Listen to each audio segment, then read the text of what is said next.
সালামের মাধ্যমে পরস্পরের মধ্যে সম্প্রীতি রক্ষা হয়, ভালোবাসা তৈরি হয়। মূল উদ্দেশ্য হচ্ছে যেন আমরা পরস্পরকে ভালোবাসি। রাসূলুল্লাহ সাল্লাল্লাহু আলাইহি ওয়াসাল্লাম বলেছেন, পরস্পরকে ভালোবাসলে কি লাভ জানেন? রাসূলুল্লাহ সাল্লাল্লাহু আলাইহি ওয়াসাল্লাম বলেছেন, ওয়াজিবাত মাহাব্বাতি, আমার মহব্বত ওয়াজিব হয়ে গেছে, ফরজ হয়ে গেছে, আল্লাহর মহব্বত ওই ব্যক্তিদের জন্য, লিল মুতাহাব্বিনা ফিয়া, যারা আমার জন্য একে অপরকে ভালোবাসে। আপনারা যারা এত রাত পর্যন্ত বসে, আমি চিন্তা করিনি, আমি মনে করছি দুই একজন যদি থাকবে।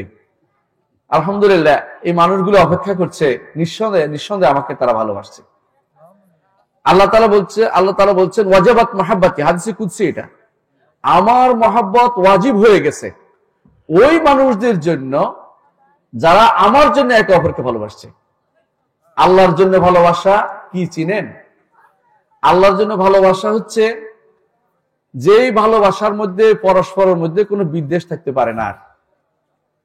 আল্লাহর জন্য ভালোবাসছে সাহাবায়ে কেরাম রাসূলুল্লাহ সাল্লাল্লাহু আলাইহি ওয়াসাল্লামকে, আল্লাহর জন্য ভালোবাসছে আমাদের নেককার যারা চলে গেছে সালফে সালেহিন, তারা একে অপরকে আল্লাহর জন্য ভালোবাসত। এই জন্য আল্লাহর জন্য ভালোবাসলে বলেও দিতে হয় যে আমি তোমাকে আল্লাহর জন্য ভালোবাসি। আর একটা জবাবও আছে, জবাব বলতে হয় যে জন্য আল্লাহ আমাকে তুমি ভালোবাসছো, আল্লাহ তোমাকে সেই জন্য ভালোবাসো। কি হবে? আল্লাহর মহব্বত ওয়াজিব হয়ে যাবে যদি কেউ একে অপরকে ভালোবাসে। আর কি জন্য করলে? লিল মুতাজালিসিনা ফিয়া, আমার জন্য একে অপরে বসলে। আপনারা কার জন্য বসছেন এতক্ষণ? আমার জন্য, আল্লাহকে খুশি করার জন্য আমরা একে অপরকে বসে, আর কোনো উদ্দেশ্য নাই। আমি কোনো টাকা পয়সা দেইনি, দুনিয়ার কোনো কিছু দিতে পারবো না, চাকরি দিতে পারবো না, কিছু দিতে পারবো না, কিন্তু আল্লাহকে ভালোবেসে আমাকে আপনারা ভালোবাসছেন, একসাথে বসছেন এই জন্য। লিল মুতাজালিসিনা ফিয়া ওয়ালিল মুতাজাওয়িরিনা ফিয়া, এবং যারা আমার জন্য একে অপরের সাথে জিয়ারত করে, সাক্ষাৎ করে, এবং ওয়ালিল মুতাবাদিলিনা ফিয়া, এবং যারা আমার জন্য একে অপরের জন্য খরচ করে। আমরা যারা বিভিন্ন মাদ্রাসা করি, এই মাদ্রাসাগুলো, এগুলি তো অনেকেই যখন আমরা যাই তখন বলে যে এই উনি আসছে, কিভাবে ফেরত দেয়, আল্লাহর ওয়াস্তে দানটা করে ফেলি। এরাও কিন্তু আল্লাহকে ভালোবেসেই এখানে খরচটাও কিন্তু সেজন্য করে। তাহলে আল্লাহকে ভালোবেসে যে খরচটা হবে, আল্লাহকে ভালোবেসে যে বসাটা হবে, আল্লাহকে ভালোবেসে যে জিয়ারতটা হবে, আল্লাহকে ভালোবাসার জন্য যারা একাত্রে একে অপরকে ভালোবাসবে, আল্লাহ তাআলা তাদেরকে ভালোবাসা আল্লাহর জন্য ওয়াজিব করে নিয়েছেন। আল্লাহু আকবার। আহলে সুন্নাত ওয়াল জামাতের আকীদা হচ্ছে আল্লাহর উপর কোনো কিছু ওয়াজিব না, আমরা করতে পারবো না। তিনি নিজের উপর ওয়াজিব করে নিয়েছেন যে যারা আমার জন্য একে অপরকে ভালোবাসবে, আমি সেই জন্য তাদেরকে আল্লাহ ভালোবাসবেন, আল্লাহ ওয়াজিব করে নিয়েছেন। প্রিয় ভাইরা, আরেকটি হাদিস বলি। রাসূলুল্লাহ সাল্লাল্লাহু আলাইহি ওয়াসাল্লাম বলেছেন, কিয়ামতের দিন আল্লাহ তাআলা এমন কিছু লোকদেরকে এমন জায়গায় উঠাবেন, যাদেরকে দেখে ইয়াগবিতুহুমুল আম্বিয়া ওয়াস শুহাদা, নবী এবং শহীদরা পর্যন্ত তাদেরকে দেখে আশ্চর্য হবেন, এত উপরে জায়গা কেমনে তারা গেল। কি জন্য গেছে? একমাত্র কারণ হচ্ছে আল্লাহর কারণে একে অপরকে ভালোবেসেছে। আল্লাহর কারণে একে অপরকে ভালোবেসেছে। আমরা আবু বকর রাদিয়াল্লাহু আনহুকে কেন ভালোবাসি বলতে পারবেন? আল্লাহর জন্য। মুহাম্মদ রাসূলুল্লাহ সাল্লাল্লাহু আলাইহি ওয়াসাল্লামকে কেন ভালোবাসি? আল্লাহর জন্য। ওমরকে কেন ভালোবাসি? আল্লাহর জন্য। ওমরের কি পাপ? আমাদের কাছে ওমরের সাথে কোনো দেখা হয় না, সাক্ষাৎ হয় নাই, একে অপরকে আমরা ভালোবাসি। আমরা ইবনে তাইমিয়া রাহমাতুল্লাহ আলাইহিকে ভালোবাসি, ইমাম মুহাম্মদ ইবনে আব্দুল ওয়াহাবকে ভালোবাসি, আমরা আব্দুল্লাহ আল কাফি আল কুরাশিকে ভালোবাসি। এই জন্য আলেমদেরকে আমরা যে ভালোবাসি, এই ভালোবাসাটা কি জন্য? আল্লাহর জন্য, আর কোনো কারণ নাই। আর আল্লাহর জন্য যে ভালোবাসা হবে, এটা কোনোদিন নষ্ট হবে না। হাসরের মাঠে আল্লাহ তাআলা বলবেন, আইনাল মুতাহাব্বিনা ফিয়া, কোথায় তারা যারা আমার জন্য একে অপরকে ভালোবাসিছিলেন? আল-ইয়াওমা উযিল্লুহুম ফি যিল্লি ইয়াওমা লা যিল্লা ইল্লা যিল্লি, আজকের দিনে আমার ছায়া তোমাদেরকে আমি আশ্রয় দিব, আজকে আর কোনো ছায়া নেই। কোন ছায়া আশ্রয় দিবে? কোন ছায়া আশ্রয় দিবে? আরশের ছায়ায় সেদিন আশ্রয় পেতে হবে, কোনো উপায় থাকবে না। সেই দিন কিয়ামতের মাঠ, কিয়ামতের মাঠ কত বড় মাঠ আপনি বলতে পারবেন? আপনি আমি কেউ বলতে পারবো না। এই জমিন ভেঙে চুরমার হয়ে যাবে, এই আকাশ ভেঙে চুরমার হয়ে যাবে, কিছু থাকবে না। আসমান এবং জমিন সব ভেঙে শেষ হয়ে যাবে, চুরমার হয়ে যাবে। আরেকটা এমন একটা জমিন আল্লাহ তৈরি করবেন, যেই জমিনে কারো উপরে কোনো জুলুম হয় না, যেই জমিনে কেউ রাস্তা আটকাবে না, যেই জমিনে একদম সমতল, পাহাড় পর্বত যেখানে নাই, যে জমিনে আল্লাহ তাআলা আহ্বান করবেন, সে আহ্বান সবাই শুনতে পাবে, সেই ডাক সবাই শুনতে পারবে। যে জমিনে আল্লাহ বলবেন লিমানিল মুলকুল ইয়াউম, আজকে রাজত্ব কার, সেই দিনের সেই ঘোষণা উত্তর কেউ দিবে না, শেষ পর্যন্ত আল্লাহ নিজে উত্তর দিবেন, লিল্লাহিল ওয়াহিদিল কাহার, একমাত্র আল্লাহ তাআলাই সেদিন, আল্লাহ তাআলা সেদিন আল্লাহ তাআলাই তিনি বলবেন যে আল্লাহর জন্য সমস্ত কিছুর মালিকানা। আজকে দুনিয়ার মালিকানার জন্য কত ব্যস্ত হয়ে পড়ি আমরা। জমি জামার মালিকানা, বাড়ি ঘরের মালিকানা, রাস্তাঘাটের মালিকানা, রাষ্ট্রের মালিকানা, কত কিছু, মিল কারখানার মালিকানা, কিন্তু সেদিন কোনো কিছুই কাজে আসবে না। সেদিন কি কাজে আসবে? আল্লাহ বলে দিয়েছেন, ইন্না ইয়াউমাল ফাসলি মিকাতুহুম আজমাইন, কিয়ামতের দিন, মীমাংসার দিন, তোমাদের সবার ওয়াদার দিন। সেদিন এক সময় দিছে আল্লাহ তাআলা, এখন যত কিছুই করি না কেন সেখানে কিন্তু হিসাব দিতে হবে। পাশের লোকের যদি কোনো সামান্য জমি নিয়ে থাকেন, 7 তবক জমিন কাঁধে নিয়ে উঠতে হবে, রাসূলুল্লাহ সাল্লাল্লাহু আলাইহি ওয়াসাল্লাম বলেছেন। 7 তবক জমিন, 7 তবক জমিন বুঝেন কিনা? আমরা যে পানি উঠাই কতটুক, অল্প কত স্তবক যায়, কোনোদিন 7 তবক জমিন যায় না। এর অর্থ হচ্ছে এত স্তবক জমিন আপনি কাঁধে নিয়ে কি উঠতে পারবেন? পারবেন না। সেই দিন আমাদের সবার জন্য যত জুলুম হয়েছে একে অপরের উপর দিয়ে, যত অত্যাচার হয়েছে একে অপর দিয়ে, সেদিন সব কিছুর জন্য আল্লাহ ওয়াদা করে দিয়েছেন, মিকাতুহুম, ওয়াদা, এমন সময়, যে সময়টা তিনি সেদিন শাস্তি বিধান করবেন। সেদিন কিন্তু কাজে আসবে আরশের নিচে ছায়া যে ব্যক্তি থাকবে, তার চেয়ে ভালো জায়গায় আর কেউ থাকবে না। আরশের নিচে ছায়া পেতে হলে এমন কতগুলি কাজ আছে যেগুলি করলে আরশের নিচে একজন মানুষ ছায়া পেয়ে যাবে। কারণ সূর্য তখন 1 মাইল উপরে থাকবে। 1 মাইল, এখন সূর্য কত উপরে? কত হাজার বছর উপরে, তাই না? কত লাখ বছর হিসাব করে তারা এত উপরে, অথচ 1 মাইল উপরে থাকবে। সেদিন মানুষ ঘরমাক্ত হতে থাকবে। আপনি আমি কিন্তু হাসরের মাঠে থাকবো। সে হাসরের মাঠে কেউ এগিয়ে আসবে না আপনাকে আমাকে কোনো সাহায্য করতে। এই জন্য আল্লাহ তাআলা বলছেন, ইয়াউমা লা ইউগনি মাওলান আম মাওলান শাইআন, যেদিন কোনো বন্ধু কোনো বন্ধুর জন্য এগিয়ে আসবে না। কিন্তু আল আখিল্লাউ বাদুহুম লিবাদিন আদুউন ইল্লাল মুত্তাকিন, মুত্তাকিরা ছাড়া সবাই একে অপরের শত্রু হবে সেদিন। কি জন্য শত্রু হবে?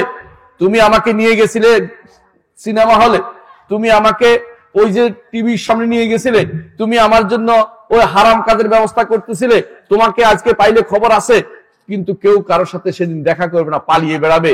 এমন কি সন্তান পিতা থেকে পালাবে। ইয়াউমা ইয়াফিরুল মারউ মিন আখিহি ওয়া উম্মিহি ওয়া আবিহি ওয়া সাহিবাতিহি ওয়া বানিহি লিকুল্লি ইমরিইম মিনহুম ইয়াউমাইযিন শাআনুন ইউগনি, প্রতিটি মানুষ পালাবে সেদিন। আপনি বলবেন, বাবা তোমার জন্য অনেক সম্পদ রেখে আসছিলাম। আপনি বলবেন যে আমার তোমার জন্য বিশাল বিশাল সম্পদ রেখে আসছি, তোমার জন্য আমি কি না করেছি, তোমার জন্য আমি বাম হাতে ডান হাতে টাকা রোজগার করেছি, তোমার জন্য আমি কোটি কোটি টাকা বিদেশে পাচার করে রেখে দিয়ে আসছি, তুমি সেগুলি নিয়ে আরামে কাটিয়েছ। আজকে আমার টাকার সমস্যা হয়েছে, আজকে আমার বিপদ হয়েছে, তুমি কি আমাকে একটু নেকি উপহার দিবে? সে বলবে আমি কিছু দিতে পারবো না, নফসি নফসি, আমি নিজে নফস নিয়ে ব্যস্ত আছি, আমি কাউকে কিছু সেদিন দিতে পারবো না। প্রত্যেকে সেদিন পালাবে, কিন্তু ঈমানদাররা সেদিন পালাবে না। যে বন্ধুরা সেদিন, আপনার যে সত্যিকার বন্ধুরা পালাবে না, বরং আপনার জন্য সুপারিশ করবে, খুঁজে বেড়াবে। আমার বন্ধু আমার সাথে সালাত আদায় করতো, তাকে তো খুঁজে পাচ্ছি না জান্নাতে। আল্লাহর কাছে যাবেন, আল্লাহ আমার বন্ধু তো আমার জন্য সুপারিশ করতো, তাকে আমার জন্য চলাফেরা করতো, আমার জন্য যেদিক সেদিক যাইতো দুনিয়ার বুকে, এখন তাকে তো আমি খুঁজে পাচ্ছি না। আল্লাহ বলে খুঁজে দেখো, তার জন্য সুপারিশ করার অনুমতি দিন। সেদিন তিনি সুপারিশ করবেন যারা নেক আমল করতো, তারা আল্লাহ তাআলা ঈমানদারদেরকে সুপারিশের অনুমতি দিবেন। কিন্তু দুনিয়ার বুকে যারা আপনাকে বন্ধুর বেশে আপনাকে প্রতারণা করেছে, ক্ষতিগ্রস্ত করেছে, আপনার বন্ধু আপনাকে অন্যায়ের প্রতি উৎসাহ দিয়েছে, সেদিন কেউ আপনার সাথী হবে না। ইয়াউমা লা ইউগনি মাওলান আম মাওলান শাইআন, বন্ধু শত্রু হবে, অভিভাবকের শত্রু হবে, একে অপরের কোনোদিন পরিচয় দিতে চাইবে না। কারণ তারা মনে করবে এখন তো আমার যদি কোনো কম হয়ে যায়, ওরে দিলে তো আমার কমে যাবে। তারা কেউ কিছু দিতে চাইবে না। সেদিন হাসরের মাঠ হবে এমন একটা বিশাল মাঠ যেখানে হবে আটার কাইয়ের মতো। আটার কাইতে কি করে পা রাখলে কি হয়? ডুবে যায়। মানুষ ডুবে যেতে থাকবে এই আটার কাইয়ের ভিতরে। রাসূলুল্লাহ সাল্লাল্লাহু আলাইহি ওয়াসাল্লাম বলেছেন, কারো হাঁটু পর্যন্ত গাম হবে, কারো কোমর পর্যন্ত গাম হবে, কারো নাকের মধ্যে ডুবু ডুবু অবস্থায় গাম হবে। আমরা জানি না কিরকম সে অবস্থানটা, কিন্তু ঈমান রাখতে হবে রাসূলুল্লাহ সাল্লাল্লাহু আলাইহি ওয়াসাল্লাম যেভাবে করেছেন সেভাবে। সেই রকম অবস্থা হবে সেই দিন। যদি এই কঠিন অবস্থা থেকে, ঘামের অবস্থা থেকে বাঁচতে চান, আমাদেরকে যে কাজটি করতে হবে তার মধ্যে একটি কাজের কথা বলেছি, সেটা হচ্ছে রাজুলান তাহাব্বা ফিল্লাহি, ওই দুইজন ব্যক্তি যারা একে অপরকে আল্লাহর জন্য ভালোবেসেছে। আল্লাহর জন্য, দুনিয়ার কোনো উদ্দেশ্য নাই, আল্লাহর জন্য ভালোবেসেছে, তারা সেদিন আরশের নিচে ছায়া পাবে। এরা আল্লাহর জন্য ভালোবেসেছে, একমত হয়েছে, একসাথে হয়েছে, আল্লাহর জন্য ভালোবেসে তারা আলাদা হয়েছে। অর্থাৎ দুনিয়ার কোনো উদ্দেশ্য তাদেরকে, আল্লাহ দুনিয়ার কোনো উদ্দেশ্যে তাদেরকে এই একসাথ করেনি, আল্লাহর জন্য ভালোবেসে তারা একসাথ হয়েছিল। আল্লাহর জন্য ভালোবেসে তারা একসাথ হয়েছিল। আল্লাহর জন্য ভালোবেসে একসাথ হয়েছিল। এই আল্লাহর জন্য ভালোবাসার কিছু নিদর্শন আমি আলোচনা করবো ইনশাআল্লাহ। এর আগে বলে রাখি, আল্লাহর জন্য ভালোবাসার আরেকটা ফজিলত বলে রাখি। আল্লাহর জন্য ভালোবাসে আল্লাহ আপনাকে ভালোবাসবেন। রাসূলুল্লাহ সাল্লাল্লাহু আলাইহি ওয়াসাল্লাম বলেছেন, এক লোকে দূরে তার এক বন্ধুকে দেখতে যাচ্ছিল। দূরে যাওয়া দেখতে যাচ্ছে, পথের মধ্যে আল্লাহ তাআলা এক ফেরেশতা পাঠালেন। ফেরেশতা পথের মধ্যে বসে রয়েছে। যাওয়ার সময় জিজ্ঞাসা করছে, তুমি যে তোমার কোথায় যাচ্ছ? বলে, দূরে আমার এক বন্ধু আছে, তাকে দেখতে যাচ্ছে গ্রামে। বলে, তার সাথে তোমার আর্থিক লেনদেন আছে? বল না, কোনো আর্থিক লেনদেন নাই। তাহলে কি আত্মীয়তা আছে? নাই। তুমি কি জন্য যাচ্ছ? বলে, আমি যাচ্ছি শুধুমাত্র আল্লাহর জন্য, তাকে আমি ভালোবাসি। আমিও, ফেরেশতা বলে, আমিও আল্লাহর পক্ষ থেকে দূত এসেছি এইটা জানানোর জন্য যে আল্লাহ তোমাকে ভালোবাসেন। আল্লাহু আকবার। আল্লাহ যদি যাকে ভালোবাসেন তার জন্য জান্নাত ছাড়া আর কিছু নেই। একটু সন্তুষ্টি যদি কোনো কেউ পায়, রিদওয়ানুম মিনাল্লাহি আকবার, আল্লাহর পক্ষ থেকে একটু সন্তুষ্টি আপনি পেয়ে গেলে আপনি আমি জান্নাত পেয়ে ধন্য হতে পারবো। প্রিয় ভাইয়েরা, এই জন্য হাসরের মাঠে সেই কঠিন অবস্থানে যদি কোনো আপনি আমি ভালো অবস্থানে যেতে চাই, আল্লাহর জন্য একে অপরকে ভালোবাসতে হবে। আল্লাহর জন্য ভালোবাসাটা তখন বোঝা যাবে যখন দুনিয়ার স্বার্থ সেখানে কম হয়ে যাবে। বুঝলেন কিনা? একজন মানুষ ইমানদার, সালাত আদায় করে, তার জন্য একটা ভালোবাসা আপনার রাখতে হবে। একজন মানুষ তিনি কোরআন তেলাওয়াত করে, তার জন্য একটা ভালোবাসা রাখতে হবে। এই হাফিজিয়া মাদ্রাসার হেফজখানার ছাত্রগুলির জন্য আল্লাহর ভালোবাসা আপনি অবশ্যই রাখবেন। কেন? এদেরকে ভালোবাসলে কি হবে? আলেমদেরকে ভালোবাসা হবে। আর মুহাম্মদুর রাসূলুল্লাহ সাল্লাল্লাহু আলাইহি ওয়াসাল্লাম বলেছেন, আদ-দুনিয়া মালউনাতুন ওয়া মালউনুন মা ফিহা, দুনিয়া অভিশপ্ত, এর মধ্যে যা আছে সবই অভিশপ্ত, তবে আলিমুন আও মুতাআল্লিমুন ওয়া মা ওয়ালাহু, একজন আলেম অথবা মুতাআল্লিম ছাত্র অথবা যারা এর সাথে সংযুক্ত আছে তারা, আর দুনিয়ায় সবই অভিশপ্ত। অন্য হাদিসে বলেছেন, যিকরুল্লাহ ওয়া মা ওয়ালা, আল্লাহর জিকির এবং তার সাথে যা সম্পৃক্ত আছে তা। সুতরাং যে ব্যক্তি আল্লাহর কথা আপনাকে স্মরণ করিয়ে দেয়, তাকে অবশ্যই ভালোবাসতে হবে আপনাকে। এই ভালোবাসা আমরা একে অপরকে শিখি। আমরা দুনিয়ার কারণে একে অপরকে ভালোবাসি। কেউ যদি টাকা দেয় তাকে ভালোবাসি, কেউ যদি কোনো চাকরি দেয় তাকে ভালোবাসি, কেউ যদি কোনো আমাকে জমি দেয় তাকে ভালোবাসি। কিন্তু আল্লাহর জন্য ভালোবাসা যেটা, সেইটার কারণে আখিরাতেও তার সাথে আপনার হাসর হবে। মুহাম্মদুর রাসূলুল্লাহ সাল্লাল্লাহু আলাইহি ওয়াসাল্লাম বলেছেন, আল মারউ মা মান আহাব্বা, একজন মানুষ যাকে ভালোবাসে তার সাথে তার হাসর হবে।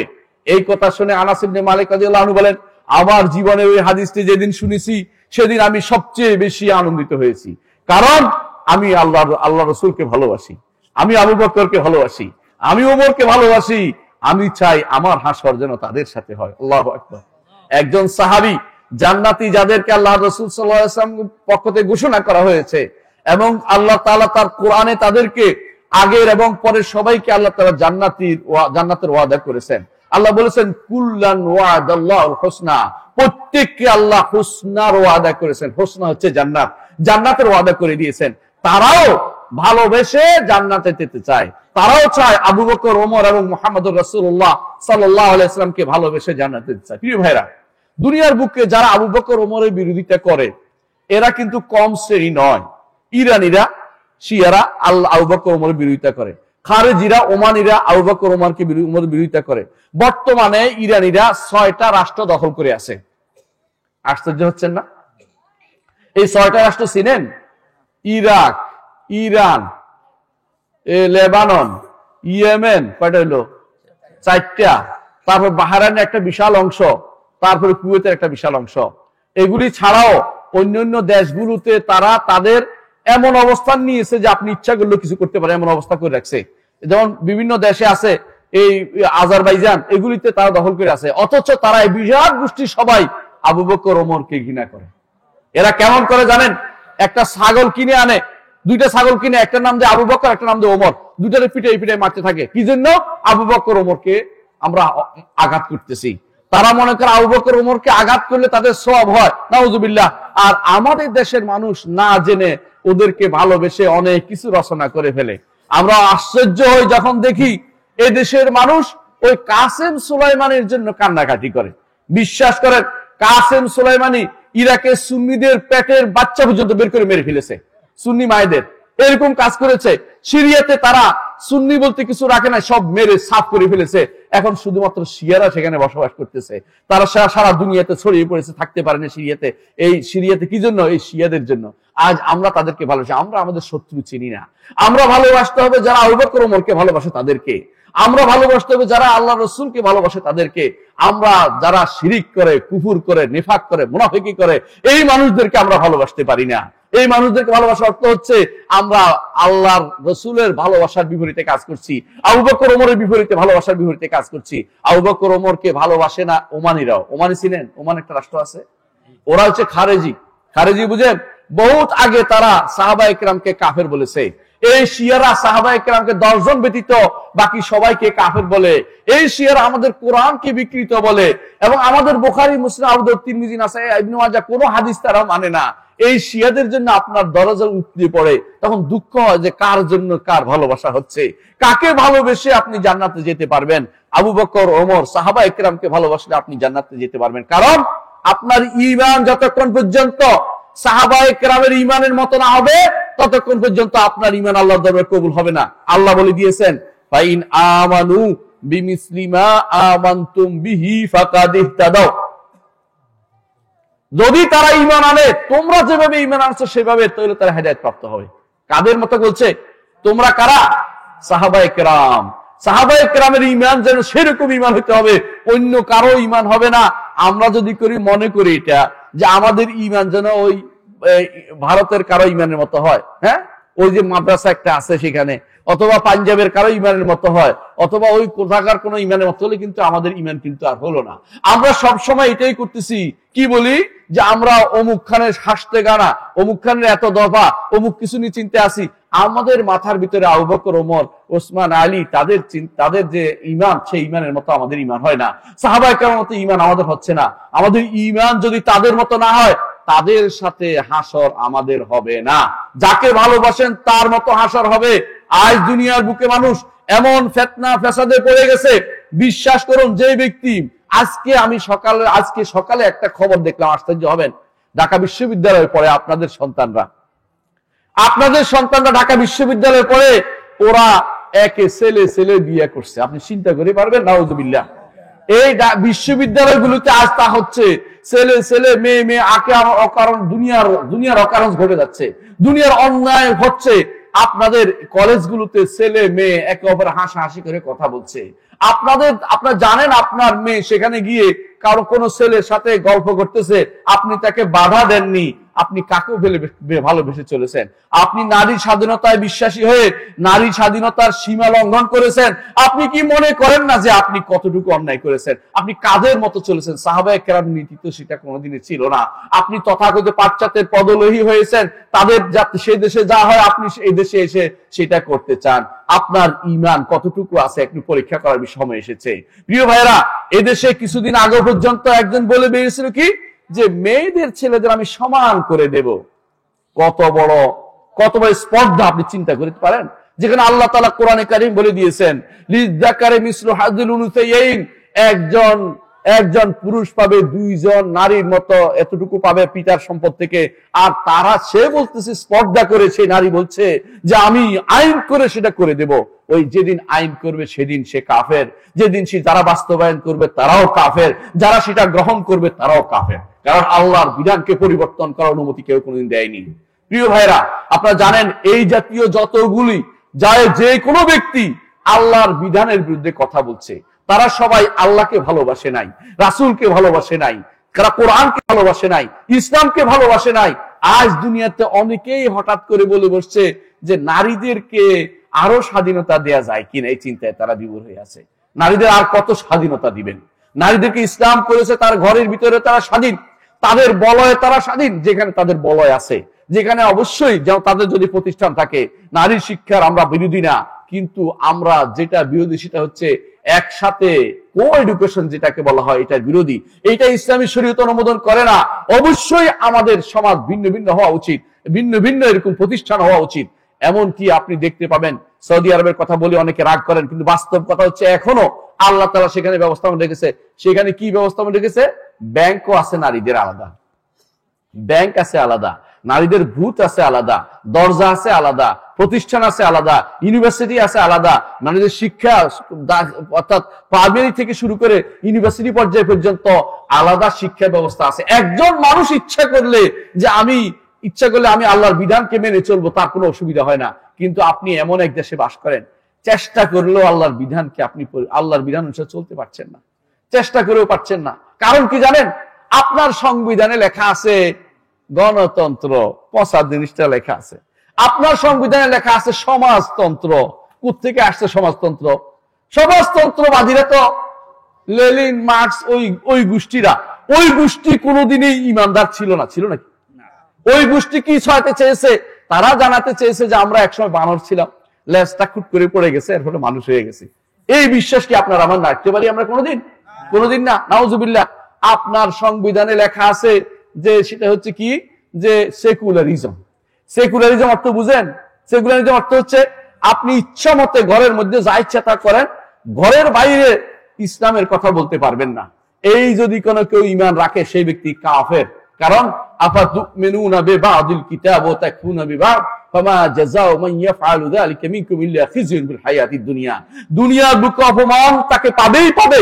আজ আমরা সবচেয়ে বেশি অপমানিত মুসলিমরা। আমরা পাশ্চাত্যের পদলেহী, আমরা এমন পদলেহী আরম্ভ করছি যতক্ষণ পর্যন্ত আমরা মনে করি যে আমাদের আশেপাশের লোকেরা আমাদেরকে সহযোগিতা না করছে, অতক্ষণ পর্যন্ত আমরা বোধহয় ক্ষমতায় থাকতে পারবো না। আমরা কথায় কথায় অমুকের কথা বলি, কথায় কথায় অমুকের প্রশংসা করি, অমুক দেশের জন্য, সম্পর্কের জন্য মায়া কান্না করি। আমরা ঈমানের জন্য আমাদের তত মায়া কান্না দেখা যাচ্ছে না। কেন? কারণ আমরা দুনিয়াকে বেশি প্রাধান্য দিচ্ছি। বাল তুসিরুনাল হায়াতাদ দুনিয়া ওয়াল আখিরাতু খায়রুন ওয়া আবকা। আখিরাত কোনদিন কি নিঃশেষ হবে? নিঃশেষ হবে না। 70 বছরের জিন্দেগির জন্য আপনি 7 লক্ষ থেকে শুরু করে জীবন, যে জীবনের শেষ নাই, সেই জীবনকে কেন মাটি করে দিবেন? দুনিয়ার জীবনে কম পেলেও আখিরাতের জীবন আপনার চোখের সামনে রাখতে হবে। মুহাম্মদুর রাসূলুল্লাহ সাল্লাল্লাহু আলাইহি ওয়াসাল্লাম বলেছেন, মান কানাতিদ দুনিয়া হাম্মুহু জাআলাল্লাহু ফাকরাহু বাইনা আইনাইহি। যে ব্যক্তি দুনিয়াকে একমাত্র চিন্তা চেতনা বানাবে, আল্লাহ তাআলা তার দু চোখের মাঝখানে লিখে দিবেন অভাবী। অভাব তার কোনোদিন বুঝবে না। আচ্ছা বলেন তো, যারা এই কোটি কোটি টাকা চুরি করে নিয়ে গেছে দেশের বাইরে, এরা কি সবটা খাইতে পারবে? এরা কতটুকু অর্ধেক খাইতে পারবে? ভাই, তারাও খেতে পারবে, তার সন্তানও খেতে পারবে না। তারা চুরি করছে কেন? এটা হচ্ছে চোখের টান, মনের খোরাক, অর্থাৎ মন চাচ্ছে চুরি করে যত পারি নেই। এরা কোনোদিন লা ইয়াশবা, কোনোদিন তারা তৃপ্ত হবে না। তারা শুধু খেতে থাকবে, নিতে থাকবে, চুরি করতে থাকবে, ডাকাতি করতে থাকবে। দেশটাকে তারা রসাতলে দিয়ে গেছে, অথচ তাদের কাছে সামান্যতম অপরাধ বোধ নাই। এখনো তারা সুযোগ পাইলে আবার আপনাদের উপরে চড়া হবে, দেশের সবকিছু তারা নিয়ে যাবে। এটাও আপনাদের জেনে রাখুন। এই কাজটি যারা করছে, দুনিয়া তারা বেশি ভোগ করতে পারে না, কিন্তু তারা অতটুকুই খাইতে পারছে। অনেকে আছে দেখবেন শেষ জীবনে খাইতেও পারে না, নল দিয়ে নাকের মধ্যে দিয়ে তাদের জীবন যাপন করতেছে। অনেকে নিঃশ্বাস ফেলতে পারতেছে না, তাদেরকে কি দিয়ে? কৃত্রিম শ্বাস প্রশ্বাস দিয়ে জীবিত রাখা হচ্ছে। তারপরেও লোভ যাচ্ছে না। কেন যাচ্ছে না? তার অভাব লেখা আছে যে দুনিয়া তার চিন্তা চেতনা, এই জন্য তার চোখের মাঝখানে, দুই চোখের মাঝখানে লিখে দেওয়া হবে অভাবী। সে কোনোদিন ভালো হবে না, সে কোনোদিন ভালো হবে না। কারণ তার অন্তরের মধ্যে কি আছে? তার অন্তরের মধ্যে আছে ময়লা। সে কোনোদিন পরিচ্ছন্ন অন্তর নিয়ে আল্লাহর সাথে দেখা করতে পারেনি।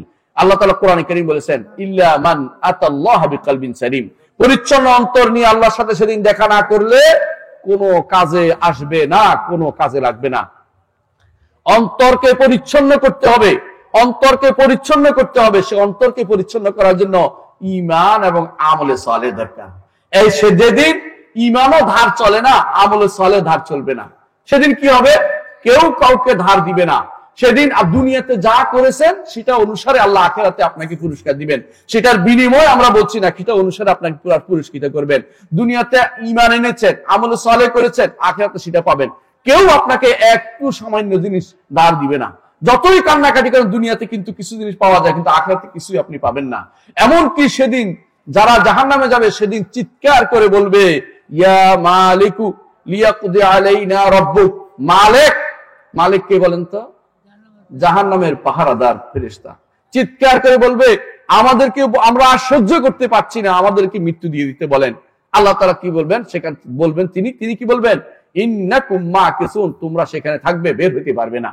এর সারা যেই জিন্দেগির কোনো শেষ নাই, সেই জিন্দেগিতে ভালো অবস্থানে থাকতে হলে ঈমান এবং আমলে সালেহ যেতে হবে। ঈমান এবং আমলে সালেহ হলে কি হবে? আল্লাহ তাআলা বলছেন, সাইয়াজাল্লাহুমুর রহমানু উদ্দা, আল্লাহ তাদের জন্য ভালোবাসার ব্যবস্থা করে দিবেন। এই ভালোবাসার জন্যই তো আমরা জান্নাতে যেতে পারবো। যতক্ষণ পর্যন্ত ভালো না বাসবো জান্নাতে যেতে পারবো না। এমনকি ফুলসিরাত পার হওয়ার পরেও আটকায় দেওয়া হবে। কি জন্য আটকায় দেওয়া হবে বলতে পারবেন? কি জন্য? হ্যাঁ, ঋণ আগে নিয়ে দিচ্ছে। ফুলসিরাত পার হওয়ার পরে এক জায়গা আছে, জায়গার নাম হচ্ছে কান্তরা, সেখানে আটকায় দেওয়া হবে। ইমানদাররা একে অপরের মনের ভিতরে একে অপরের প্রতি যে সমস্ত বিদ্বেষ ছিল সেগুলি আল্লাহ আলাদা করে দিয়ে একেবারে খাঁটি অন্তর শুধুমাত্র নিয়ে জান্নাতে দিবে। সেখানে কোনো কিছুই অবশিষ্ট থাকবে না। সেখানে জান্নাতে যখন যাবেন একে অপরের বিরুদ্ধে কোনো বিদ্বেষ সেদিন থাকবে না। দুনিয়ার বুকে আলী ইবনে আবি তালেব রাদিয়াল্লাহু আনহুর সাথে মুআবিয়া রাদিয়াল্লাহু আনহু যুদ্ধ হয়েছে কিনা? হয়েছে। আপনি হলে কি করতেন? কোনো কিছু জানি না, মানি না, এইটা কেন যুদ্ধ হয়েছে, আমি এটা শেষ পর্যন্ত দেখে ছাড়বো, তাই না? কেন এটা হয়েছে? কিন্তু জান্নাতে যখন যাবে তারা কি করবে? ইখওয়ানান আলা সুরুরিন মুতাকাবিলিন, সামনাসামনি বসে, খাটের মধ্যে বসে একে অপরের সামনে সাক্ষাৎ করবে। তাদের মধ্যে কোনো হিংসা বিদ্বেষ কিছুই থাকবে না। মাঝখান দিয়ে বলে কি হইলো? শিয়া এক গোষ্ঠী বেরিয়ে ধ্বংস হয়ে গেল, খারেজিরা আরেক গোষ্ঠী বেরিয়ে ধ্বংস হয়ে গেল। কিন্তু এই দুই গোষ্ঠী ধ্বংস হলো, মাঝখানে ঈমানদাররা তাদেরকে উভয়কে ভালোবেসে তারা থাকতে পারবে, তারাই শুধুমাত্র জান্নাতে যেতে পারবে। বুঝেছে কথাটা? কেন আহলুস সুন্নাত ওয়াল জামাত জান্নাতে যাবে? কারণ আহলুস সুন্নাত ওয়াল জামাত তারা কারো বিরুদ্ধে বিদ্বেষ কেন ছড়ায় না। সাহাবায়ে কেরামকে তারা সবাইকে ভালোবাসে। তারা এমন ভাবে ভালোবাসে, তারা তাদের মধ্যে যা ঘটিত হয়েছে, তাদের মধ্যে যে সমস্ত সমস্যা হয়েছে, এগুলির ব্যাপারে তারা মনে করে যেগুলি আলোচনা করা যাবে না, কোনো আলোচনা করা যাবে না, এগুলিকে মাটি দিতে হবে। মাটি মানে কি? এগুলি নিয়ে আলোচনা করা যাবে না। ওমর ইবনে আব্দুল আজিজ নাম শুনেছেন? তাকে একদিন বলেছিল একজন যে, আপনি আমাদেরকে জানান তো মুআবিয়া রাদিয়াল্লাহু আনহু আলী রাদিয়াল্লাহু আনহুর মধ্যে যে গন্ডগোল হয়েছে, এরপর আপনার কোন কি মত? তিনি বলছেন একটা কথা, যে এমন একটি যুদ্ধ, যে যুদ্ধে আমি আমার হাত রঞ্জিত করিনি, সুতরাং আমি আমার মুখকে তা দিয়ে রঞ্জিত করতে পারবো না, অর্থাৎ এই বিষয়ে আমি কোনো কথা বলবো না। আমার মনে আছে, আমি মদিনাতে, আমাদের এক শায়েখ ছিলেন, নাম ছিলেন সফিউর রহমান মুবারকপুরি। নাম শুনছেন আপনারা? শুনছেন? কারণ তার একটা বই আছে রাহিকুল মাকতুম, পড়ছেন না আপনারা? রাহিকুল মাকতুম, ওনাকে আমি খুব বেশি প্রশ্ন করতাম, কারণ উনি তো সহিহ আকীদার আল হাদিসের আলেম ছিলেন, ইমাম ছিলেন ইন্ডিয়ার, মারা গেছেন তিনি। একদিন তাকে বললাম, শেখ আপনি আমাদের বলেন তো, আরবিতেই বললাম, মুআবিয়া রাদিয়াল্লাহু আনহু আলী রাদিয়াল্লাহু মধ্যে কে বেশি হকের উপর ছিলেন? বলছে আমি কথা বলবো না, এই ব্যাপারে কথা বলবো না। মানে এটাও বলতে তিনি রাজি নাই যে কে বেশি হকের উপর, এটাও বলতে তিনি রাজি নাই, কারণ এটা বললে যদি কোনো একে অপরের বিদ্বেষ ছড়ানো হয়। এই জন্যই আহলুস সুন্নাত ওয়াল জামাতের আকীদা হচ্ছে, এই বিষয়ে আপনার এত ফতোয়াবাজির দরকার নাই, এত বেশি ইতিহাসের শিক্ষা নেওয়ার দরকার নাই, কারণ এইটা আল্লাহ তাআলা তাদের জন্য লিখে দিয়েছেন, এমন ভাবে লিখে দিয়েছেন যে তারা এর থেকে দূরে যাওয়ার কোনো সুযোগ ছিল না। বরং হাসরের দিন যারা মারা গেছে ওই সমস্ত যুদ্ধে, এরা সাহাবায়ে কেরাম ছিলেন, অনেক সাহাবী ছিলেন, এদের মধ্যে অনেক সাহাবী, তারা সবাই যেহেতু জান্নাতে যাবে, একে অপরের বিরুদ্ধে বিদ্বেষ থাকবে না। কিন্তু আমরা দুনিয়াতে এসে একে অপরের বিরুদ্ধে বিদ্বেষ আরম্ভ করে দিয়েছি। আমরা কেউ হয়ে গেছে শিয়া, কেউ হয়ে গেছে খারেজি। না, আলহামদুলিল্লাহ, আমরা আহলুস সুন্নাত ওয়াল জামাত যাদেরকে বলি, আহলুল হাদিস যাদেরকে বলি, এবং যাদেরকে আহলুল আসার যাদেরকে বলি, সালাফি যাদেরকে বলি, সবাই একটা নীতিতে বিশ্বাসী। এই বিষয়ে আমরা কথা বিদ্বেষ ছড়াবো না, কারণ আমরা ভালোবাসার মানুষ, আমরা একে অপরকে ভালোবাসি। আমরা সাহাবায়ে কেরামকে ভালোবেসে জান্নাতে যেতে চাই, তাদের সাথে আমাদের হাসর করতে চাই। সাহাবায়ে কেরামকে যারা ভালোবাসবে তাদের সাথে তাদের হাসর হবে। সেদিন সাহাবায়ে কেরামকে ভালোবাসার কারণে আপনার জন্য এক্সট্রা একটা জিনিস যোগ হবে, কি? আরশের নিচে আপনি ছায়া পেয়ে যাবেন। আরশের নিচে ছায়া পেয়ে যাবেন। আরশের নিচে ছায়া পেতে হলে আমাকে একজন বন্ধু বলছিল, ভাই আমি কোন রিস্ক নিতে রাজি নাই, কবরের মধ্যে রিস্ক নিতে রাজি নাই। কবরের 3টা প্রশ্ন করা হবে, তাই না? কি কি প্রশ্ন করা হবে? রাব্বুকা ওমা দীনুকা ওমান নবিয়ুকা, তোমার রবকে, তোমার দ্বীনকে, তোমার নবীকে, 3টা প্রশ্ন করা হবে না? এই 3টা প্রশ্নের জন্য উত্তর মুখস্থ করে গেলে দিতে পারবেন? প্রশ্ন কিন্তু আউট করা হয়েছে, প্রশ্ন আউট করে দেওয়া হয়েছে। তাহলে কি করতে হবে? এই 3টার উপরে আপনাকে যথাযথ আমল করে যেতে হবে। যে আমাকে আল্লাহকে রব মানতে হবে, তারই ইবাদত করতে হবে এবং ইসলামকে দ্বীন হিসেবে মেনে নিতে হবে। আর কোনো মতবাদ মানি না, সেকুলারিজম, ওই অমুক ইজম তমুক ইজম, কোন ইজম আমার জীবনে চলবে না। আমি একমাত্র আল্লাহর দেয়া বিধান ইসলামকে পূর্ণাঙ্গ মনে করি। আমি মনে করি যে বিধান ইসলাম ঘরে চলতে পারে, সমাজে চলবে, সেটা আমার রাষ্ট্রে চলবে, আমার পরিবার থেকে শুরু করে রাষ্ট্র পর্যন্ত সব জায়গায় ইসলাম থাকবে এবং চলতে পারে। যেভাবে চলেছে, কত বছর চলেছে, বিনা বাক্য বয়ে চলেছে 600 হিজরি পর্যন্ত, 656 হিজরি পর্যন্ত, তাতারিরা ঢুকার আগ পর্যন্ত এই আল্লাহর বিধানের কোন পরিবর্তন কেউ চিন্তা কোনদিন করেনি। সর্বপ্রথম কে পরিবর্তন করেছে জানেন? Genghis Khan. চেঙ্গিস খান আল্লাহর বিধান পরিবর্তন করতে নেমেছে। আপনার ইতিহাস জানুন। ইমাম ইবনে কাসির রহমতুল্লাহ আলাইহি, আপনাদের ঘরে তাফসীর ইবনে কাসির আছে, আজকে গিয়ে পড়বেন কোন আয়াতের, সূরা মায়দার 50 নম্বর আয়াত, সূরা মায়দার 50 নম্বর আয়াতের ব্যাখ্যা দেখবেন, সেখানে স্পষ্ট উল্লেখ আছে যে বলা হয়েছে চেঙ্গিস খান তাদের জন্য বিভিন্ন ধর্ম থেকে, বিভিন্ন মতবাদ থেকে একটা বিশেষ একটা সংবিধান রচনা করে নিয়ে আসছে। নাম দিছে ইয়াসা, ইয়াসাক বা ইয়াসা নাম দিছে। সে কি করছে? তার সন্তানদের বলছে, সাবধান, এখন থেকে সবকিছু বাদ দিয়ে আমার এটার উপর চলতে হবে তোমাদেরকে। তারা ইসলাম গ্রহণ করেছে, পরবর্তী জেনারেশন তার নাতি ইসলাম গ্রহণ করেছে, কিন্তু এই সংবিধান ছাড়তে পারেনি।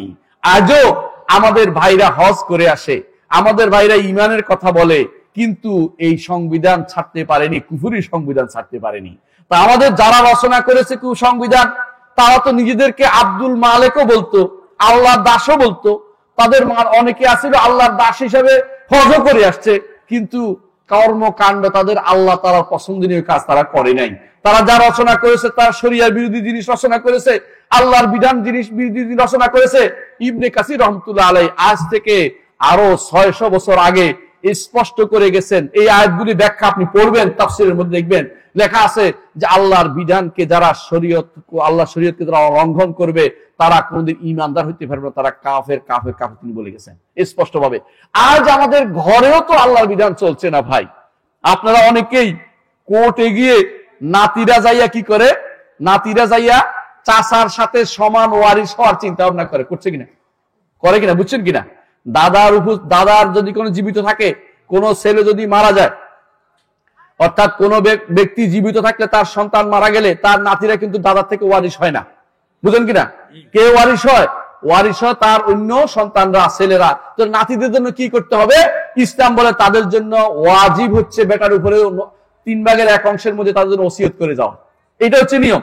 আমরা এটাও শিখি না, ওইটাও শিখি নাই। এখন কোর্ট আইয়ুব খান আমাদেরকে এই জিনিসটা দিয়ে গেছে। কি দিয়ে গেছে? আইয়ুব খান 1961 সালে আইন করে গেছে যে ছেলেদের মতে ছেলেদের সমান ওই নাতিরাও পাবে। এখন কি অবস্থা হয়েছে? নাতি যদি 10 জন হয়, ছেলেরা কমে গেছে। পুতিরা যদি মেয়ে হয়, তারা কি সমান পাবে না অর্ধেক পাবে? তাদের কি অবস্থা হবে? মানে এই যে একটা সমস্যা তৈরি করেছে, এই সমস্যার সমাধান তারা দিতে পারেনি। কারণ আল্লাহ তাআলা মিরাসের নীতিটা আল্লাহ তাআলা রাসূলের কাছে ছেড়ে দেন নাই, নিজে পুঙ্খানুপুঙ্খ বর্ণনা করে গেছেন। কোরআনে কারীমে ইউসিকুমুল্লাহু ফি আওলাদিকুম বলে সূরা নিসার আয়াতগুলিতে আল্লাহ পুরোপুরি বর্ণনা করে গেছেন, যাতে করে কেউ কোনদিন এখানে হাত না দিতে পারে, পরিবর্তন করতে না পারে। তারপরেও যারা স্পর্ধা করে বলে যে আমরা পরিবর্তন করে দেব, তারা কি ঈমান পেয়েছে না আমল করছে? কোনটা বলেন তো? কোনটাই না। এই মানুষগুলো কিন্তু আপনি মনে করছেন আপনাকে এইভাবে চলে গেছেন, কবরে গেলে আপনার জিজ্ঞাসা করা হবে না? ইসলামকে যারা দ্বীন মানে নাই, কবরে গেলে তারা প্রশ্ন উত্তর দিতে পারবে না। তারা কি বলবে? হ্যাঁ হ্যাঁ আল্লাহ আদ্রি, হ্যাঁ হ্যাঁ তো কি মনে করতে চেষ্টা করতেছে। আমরা কি করি? অনেক করি না? ওই রকম এটা অর্থ তাফসীরে বলছে, এটা করা ব্যাখ্যায় বলছে। অর্থাৎ সে মনে করতে চেষ্টা করবে। কেন? সে বলবে সামিতুন নাস ইয়াকুলুন ফাকুলতু, আমি যে বলিনি তা নয়, বলছি। কি বলছি? আমিও তো মুসলিম, আমার অন্তরের ভিতরে ঈমান আছে, ইত্যাদি ইত্যাদি বলছি। কিন্তু সেদিন সেটা স্মরণে আসবে না। চেষ্টা করে, মানুষ তো বলছিল, কি জানি বলছিল, মনে করতে পারছে না, হাদিসে এইভাবে আসছে। অর্থাৎ সে সেদিন যতই মুখস্থ করে যাক, কবরে গেলে এই সমস্ত প্রশ্নের উত্তর সে দিতে পারবে না। কারণ কবরের মাটির উপরে সে আল্লাহকে একমাত্র রব মানেনি, মাটির নিচে গিয়ে আল্লাহকে রব মানতে তার বলতে পারবে না, মুখ দিয়ে বের হবে না। আল্লাহকে, দিনকে যে ব্যক্তি মাটির উপরে থাকতে মেনে নিতে পারেনি, আল্লাহর বিধানকে যে ব্যক্তি মাটির উপরে থাকতে মেনে নিতে পারেনি, আল্লাহর বিধানকে পছন্দ করতে পারেনি, আল্লাহর কোন বিধান তার কাছে অসংলগ্ন মনে হয়েছে, নাউজুবিল্লাহ, মেয়েদের পর্দার ভিতরে থাকতে হবে, নাম দিয়েছে জীবন্ত ট্যাবু। বলছে না কেউ কেউ তথাকথিত ব্যক্তিরা, কত বড় কুফরি কালাম, আপনি কি জানেন সেটা? আল্লাহ রসুল যেখানে পর্দার কথা বলেছে, আর তারা বলছে ট্যাবু হয়ে থাকা কথা। কত বড় অপমানজনক কথা বলছে। এটা কি আল্লাহ শরীয়ত সম্পর্কে বলতে পারে? কোনোদিন কেউ বলতে পারে না। অথচ এমন কথা কেউ যদি বলে, তার ঈমান থাকার কথা নয়। এই মানুষগুলো হজও করেছে, উমরাও করে, এমনকি মাথার মধ্যে মাঝে মধ্যে তারা পট্টিও বেঁধেছে, আপনার তাদেরকেও দেখেছেন। যেমন যখন সুযোগ আসছে অন্যায়টাও করেছে, কিন্তু আবার আল্লাহর বিধানের বিরুদ্ধে অন্যায় কথা বলতে তারা সামান্যতম পিছপা হয়নি। এই লোকগুলি কবরে গেলে কিভাবে জবাব দিবে? আমার দিন হচ্ছে ইসলাম না, দিন তো আপনার ছিল সেকুলারিজম, দিন তো আপনার ইসলাম ছিল না। আপনি কিভাবে সেটার উত্তর দিবেন? আপনার দিন ছিল তথাকথিত গণতন্ত্র। ভাই, গণতন্ত্রের যে সিস্টেম ইসলামে নাই সেটা। ইসলাম আছে, ইসলামে হচ্ছে শুরা, পরামর্শ সভা আছে, যেখানে নিয়োগের বিধান ভিন্ন। সেখানে কি, যে ব্যক্তি সালাত আদায় করে না, সেই ব্যক্তি সংসদ সদস্য হইতে পারবে না। পাইকারিক মনে রাখবেন এটা কথা। অর্থাৎ কাফের কোন সংসদ সদস্য হয় না, বুঝতে চাচ্ছি। যে ব্যক্তি সালাত আদায় করেন, সে ভোটও দিতে পারবে না। আপনি বুঝতে পারছেন কথাটা?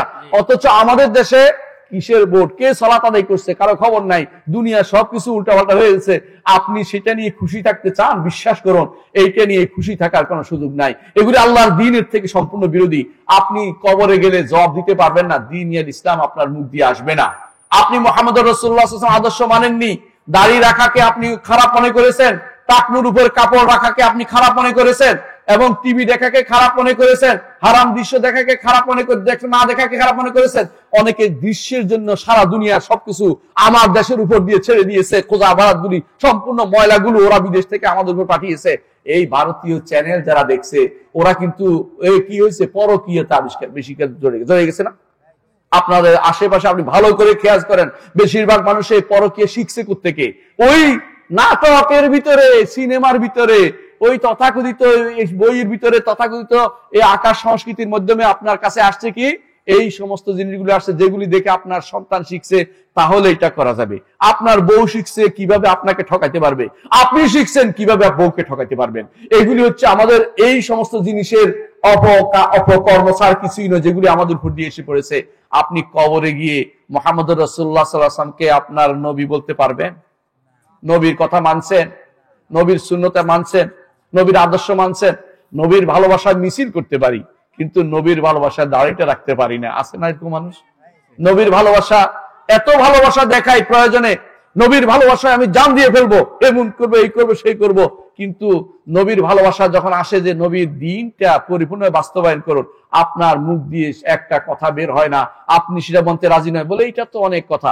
আপনি যখন আপনার কাছে এরা ভোটের জন্য আসবে, কিছুদিনের মধ্যে আসবেই আসবে, বছর খানেক হলেও, 2 বছর হলেও তো একবার আসবে। আপনি তাদেরকে কি বলতে পারবেন সাহস করে, তোমাকে ভোট দেবে এক শর্তে, তুমি ইসলাম কায়েম করবে কিনা আগে বলো, এই কথা কি বলতে পারবেন? বলতে পারবেন না। আপনার মুখ দিয়ে বের হবে না, কারণ আপনি মনে করবেন আমাকে সেগুলো চাকরি দিছে, বেশি কিছু বলা যাবে না তাকে। এখন দুনিয়ার স্বার্থে আপনি ভুলে গেছেন সবকিছু, আখিরাত ভুলে গেছেন। মুহাম্মদ রাসূলুল্লাহ সাল্লাল্লাহু আলাইহি ওয়াসাল্লামকে আপনি আদর্শবান মানেননি। আপনার জীবনের সবকিছুতে আদর্শ কাকে মানতে হবে? মুহাম্মদ রাসূলুল্লাহ সাল্লাল্লাহু আলাইহি ওয়াসাল্লামকে মানতে হবে। যদি সেইটা করে থাকেন, কবরে আপনি প্রশ্নের উত্তর আপনি দিতে পারবেন। আর যদি সেটা দিতে না পারেন, তাহলে প্রশ্ন উত্তর করতে না পারেন, প্রশ্ন উত্তর দিতে পারবেন না। এই প্রশ্ন কি শুধু আমাকে করা হবে না, আপনাকে করা হবে? সবাইকে। নারীকে করা হবে না, মহিলাদেরকে? মহিলারা ঘরের ভিতরে যত রকমের অন্যায় কাজ, বিশেষ করে মহিলারা, আমি জানি টাঙ্গাইলের এলাকা, সহিহ হাদিসের এলাকা এবং আহলে হাদিসের এলাকা, তারপরেও আমি কিন্তু দেখেছি এমন জিনিস কি, সেখানেও মহিলারা এমন এমন কাজ করে, এমন এমন মান্নত করে, এমন জায়গার মান্নত করে যে এই মান্নতগুলি কোন শিরকি মান্নত, এমন এমন কাজ করে যেগুলি শিরকের সাথে সম্পৃক্ত। পুরুষরা সেগুলি কিছু কইতে পারে না, তারা ঘর সংসার রক্ষার্থে চুপ করে থাকে। বিশ্বাস করুন, আপনার জন্য সবচেয়ে বেশি দরকার এই জায়গাটা শক্ত হওয়া। যে কখনো আমার পরিবারে শিরিক হবে না, বেদাত হবে না, বেদাতকে সুযোগ দেব না, আমার পরিবারে অন্যায় করলে স্পষ্টভাবে বলবো। এটা কিন্তু আপনার আমার বড় দায়িত্ব, কোনোভাবেই সেটাকে ছাড় দিতে পারেন না। আপনার মসজিদগুলোতে অনেকগুলোতে আপনারা ছাড় দিয়ে দেন, অনেকগুলোতে আপনারা একসাথে মুনাজাত করতেছেন, দুনিয়ার সব জান্নাতে দিয়ে দিচ্ছেন। আপনি কি জানেন যে রাসূলুল্লাহ সাল্লাল্লাহু আলাইহি ওয়াসাল্লাম যদি এটা এত ভালো হইতো, জীবনে একবার হইলো সালাতের পরে জামানি ভাবে সবাই একসাথে মুনাজাত করতো, আমার নবী কি সেটা কোনদিন করেছেন? করেন নাই। আপনি কেন সেটাকে প্রশ্রয় দিচ্ছেন? যদি আপনি বিশুদ্ধ মানুষ হন, বিশুদ্ধ সবকিছু নেন, কারো পরোয়া করবেন না, কারো পিছনের দিকে তাকাবেন না। আমার দাদা করেছে বললে তাহলে আপনি অন্যরা কি করেছে? ওই যারা আমাদের পাশে মাযহাবী লোকেরা আছে তাদের অনেকেই তো বাপ দাদার দোহাই দেয় অথবা কোনো মাদ্রাসার দোহাই দেয়। আপনার কিন্তু সেই দোহাই দেয়া চলবে না। আপনাকে বলতে হবে কোরআন এবং সুন্নাহর কথা এবং হাদিসের কথা, মুহাম্মদুর রাসূলুল্লাহ সাল্লাল্লাহু আলাইহি ওয়াসাল্লামের কথা। আপনাকে বলতে হবে যে রাসূলের হাদিসে এটা এসেছে এবং এটার উপরে আমাদের সাহাবায়ে কেরাম চলে গেছে। সাহাবায়ে কেরাম জীবনে কোনোদিন তাদের কোনো সালাতের পরে তারা কোন একসাথে বসে আসো আমরা সবাই মিলে এখন মুনাজাত করব, এইটা বুদ্ধি তারা কোনদিন করেন নাই। কারণ তারা জানেন যে এই মুনাজাত করতে পারে, আল্লাহর কাছে দোয়া করা নিষেধ নাই, বহুবার দোয়া করতে পারে, যখন ইচ্ছা তখন দোয়া করবেন, কিন্তু সালাতের পরে এই সময়টা নির্ধারণ করা যাবে না। সালাতের পর নির্ধারণ করলে বেদাত হবে, সেটা করা যাবে না। কিন্তু আপনি ইচ্ছা মতো যখন ইচ্ছা, যে আপনার মন নরম হয়েছে, বৃষ্টি হচ্ছে অথবা শেষ রাত্রিতে অথবা আযান ইকামতের মাঝখানে আপনি ইচ্ছা মতো আল্লাহর কাছে দোয়া করেন, হাত তুলেই দোয়া করেন, কোনো নিষেধ নাই, শরীয়তে বৈধ। কারণ দোয়ার আদব হচ্ছে হাত তুলে করা। একাকী করেন, একসাথে করার জন্য হ্যাঁ বিপদে পড়লে মুসলিমরা একসাথে করে, যেমন আমরা কুনুতে নাজিলা পড়ি, যেমন আমরা বিপদ হলে আমরা দোয়া করি, শরীয়তে এটা বৈধতা আছে। বিশেষ কোনো বিপদে পড়ে গেলে তখন মুসলিমরা দোয়া করতে পারে। এই দোয়া যদি সালাতের ভিতরে হয় আরো উত্তম হয়। এই জন্য আমরা কুনুতের ভিতরে করি, সালাতের ভিতরে দোয়া করি, হাত তুলে দোয়া করি, এগুলি সমস্যা না। সমস্যা হচ্ছে সালাতের পরে, ফরজ সালাতের পরে দোয়াটা অবশ্যই বাদ দিতে হবে। কোনো কোনো এলাকায় টাঙ্গাইলে করে, আপনারা ইনশাআল্লাহ ভালো আছেন, আমি জানি করে না হয়তো ইনশাআল্লাহ, কিন্তু এগুলি বাদ দিতে হবে কেন? রসুলকে ভালোবাসতে হবে। রসুলকে ভালোবাসলে রসুল যেটা করেন নাই এটা ছেড়ে দিতে হবে, রসুল যেটা করেছেন সেটাকে গ্রহণ করতে হবে। কেন? কারণ হাসরের মাঠে সেদিন বড় কে বলেন তো? একমাত্র ব্যক্তি মুহাম্মদুর রাসূলুল্লাহ সাল্লাল্লাহু আলাইহি ওয়াসাল্লাম। দুনিয়ার সবাই দৌড়াবে সেদিন। 50,000 বছর হাসরের মাঠের মধ্যে থাকতে হবে। এই 50,000 বছর, দুনিয়াতে 50 বছরের অবস্থা খারাপ। একদিনে আমি 5 ঘন্টা ওই কেন জামের ভিতরে আসি, এতে দুঃখ করতে করতে শেষ হয়ে যাচ্ছি। জামের ভিতরে আমি এসির ভিতরে আসছিলাম, গাড়ির ভিতরে এসি ছিল, তারপরেও আমার দুঃখের শেষ নাই। বুঝলেন না কথাটা? হাত তো বাঁকা হয়ে গেছে। এই 50,000 বছর, 50,000 বছর দাঁড়িয়ে থাকতে হবে, ঠায় দাঁড়িয়ে থাকতে হবে, আল্লাহর দিকে তাকিয়ে থাকতে হবে কখন রব্বুল আলামিন তিনি তার আরশ থেকে এসে হাসরের মাঠে এসে বিচার ফয়সালা শুরু করবেন। আল্লাহ কোথায়? কোথায় আল্লাহ? আরশের উপরে। কোন ব্যক্তি এর বিপরীতে বিশ্বাস করলে ঈমান থাকবে না। আল্লাহ আরশের উপরে, এবং আমরা এটাও বিশ্বাস করি হাসরের মাঠে তিনি আসবেন। আল্লাহ কোরআনে কারীমে সেটা বলেছেন, ওয়াজা রাব্বুকা ওয়াল মালাকু সাফফান সাফফা, তোমার আপনার রব আসবেন এবং ফেরেশতারা আসবেন, কাতারে কাতারে ফেরেশতারা আসবেন। অর্থাৎ হাসরের মাঠে আসবেন তিনি বিচার করতে। এই বিচার করতে তিনি এমনি আসবেন না, তিনি আসবেন না। আল্লাহ রাসূল সাল্লাল্লাহু আলাইহি ওয়াসাল্লামের কাছে মানুষ আগে যাবে, প্রথমে যাবে আদমের কাছে। আদমের কাছে আমরা যাব, মনে করেন না আর কেউ, দৌড়াতে থাকবো, দৌড়াতে দৌড়াতে আদমের কাছে বলবো, আদম আপনি হচ্ছেন আমাদের পিতা, আদি পিতা, আমরা আপনারই সন্তান, দয়া করেন, দয়া করে আপনি একটু আল্লাহর কাছে কিছু বলেন। আদম বলবেন, আমি কিছু বলতে পারবো না, আমি একটা কাজ করেছিলাম সেটা আমার মনে আছে, এটা আমি বলতে চাচ্ছি না এখন, বুঝতে পারছেন? তারপর আমরা যাবো নূহ আলাইহিস সালাতু ওয়াস সালামের কাছে, তিনি কি বলবেন?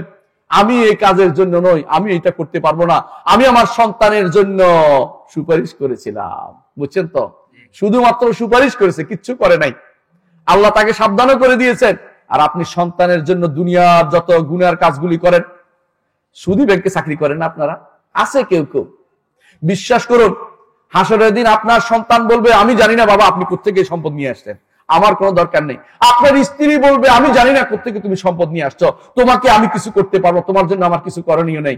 ওই ব্যক্তি বোকা, যে ব্যক্তি নিজের জীবন সর্বস্ব খুইয়ে বসে সন্তানের ভালো করেছে, নিজে হারাম খেয়ে সন্তানকে বাঁচাতে চেষ্টা করেছে, নিজের স্ত্রীকে বাঁচাতে চেষ্টা করেছে, হারাম দিয়ে নিজেকে স্ত্রীকে বাঁচাতে চেষ্টা করেছে। হালাল রোজগার করা উচিত।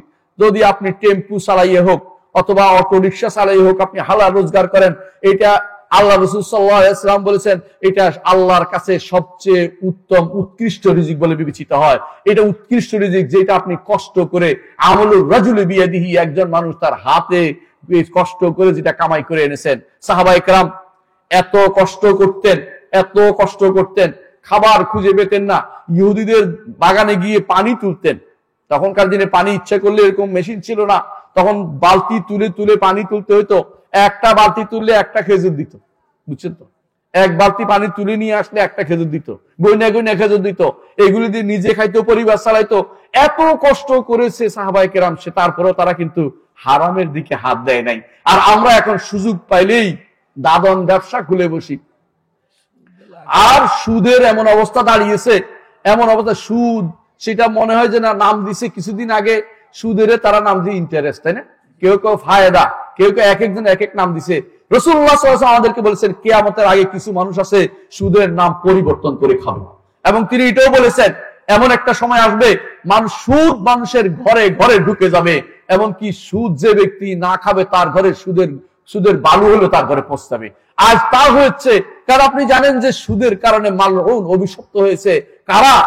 আকলুর রিবা, সুদ খেয়ে খায়, মুকিলহু, যে সুদ খাওয়ায়, যে দুই সাক্ষী আছে, সাক্ষীর কথা আমি চিন্তা করতেছি। দেখেন, সাক্ষী কিন্তু গুনাহে বেলাজ্জাত, মানে এটা হলো কি এমন একটা গুনাহ যে গুনাহ তার কোনো লাভ নাই, সে শুধু সাক্ষী হয়েছে, এতেও সে অভিশপ্ত। সে কোনো খায়ও নাই, পায়ও নাই, সে খায় নাই, কিচ্ছু করে নাই, শুধু সাক্ষী হয়েছে।